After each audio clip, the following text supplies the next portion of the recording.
আসসালামু আলাইকুম ভিউয়ার্স। আজকে আমরা যাচ্ছি কক্সবাজারের সামুদ্রিক মাছ খেতে, যেগুলো বারবিকিউ করে।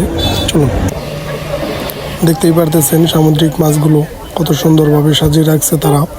যদিও এগুলোর দাম অনেক, আপনারা দামাদামি করলে হয়তো বা অনেক কমই কিনতে পারবেন। আমরাও দামাদামি করে কিনেছিলাম কম দামি। আপনারা এখানে সামুদ্রিক অনেক মাছের মধ্যে পাইবেন অক্টোপাস, কোরাল, তারপরে হইছে সুরি, তারপর চিংড়ি, কাঁকড়া, তারপরে আপনারা দেখতেই পারতেছেন ওই যে হলুদগুলো, ওইগুলো কাঁকড়া ভাজা, তারপরে লাইটকা আবি যাবি অনেকগুলো মাছই আছে যেগুলোর নাম অজানা, তবে এগুলারই নাম জানি আমি। যেগুলো জানি অক্টোপাসগুলো দেখতেই পারতেছেন কত সুন্দর দেখা যায়। চিংড়ি রাবার দিয়ে রাখছে যেন তাজা তাজা মনে হইতেছে। কাঁকড়া,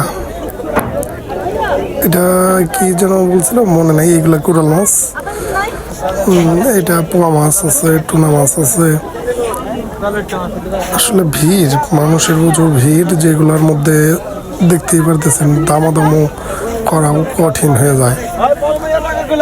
চলুন সামনে আগে যায়, দেখি আরো কি কি আছে, অন্যান্য মাছ দেখতে পারি কিনা।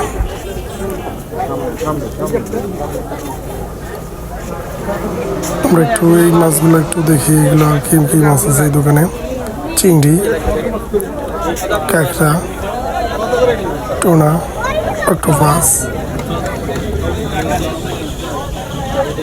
এগুলাই মূলত বেশিরভাগই চাহিদা থাকে। আর এই যে উনি ভাজা ফ্রাই করে রাখছে, আপনারা চাইলে পিছনে ওনাদের বাজার সুব্যবস্থা আছে, ওই জায়গায় বেজে নিতে পারেন। আমরা 2টা কোরাল মাছ নিয়েছিলাম, 2টা কোরাল মাছ বেজে নিতেছি। আর সাথে নিয়েছিলাম 6টা চিংড়ি, 6টা কাঁকড়া আর একটা অক্টোপাস। ভালোই, খারাপ না, টেস্ট ভালোই লাগছে। সস দিয়ে খেয়েছি, ভালো। আপনারাও খাবেন, ট্রাই করবেন, আর খেয়ে রিভিউ জানাবেন কমেন্টে কেমন লাগে। আপনাদের জন্য আজকের ভিডিওটি এ পর্যন্তই। ধন্যবাদ সকলকে ভিডিওটি দেখার জন্য। Please subscribe my channel and like and comment share. By.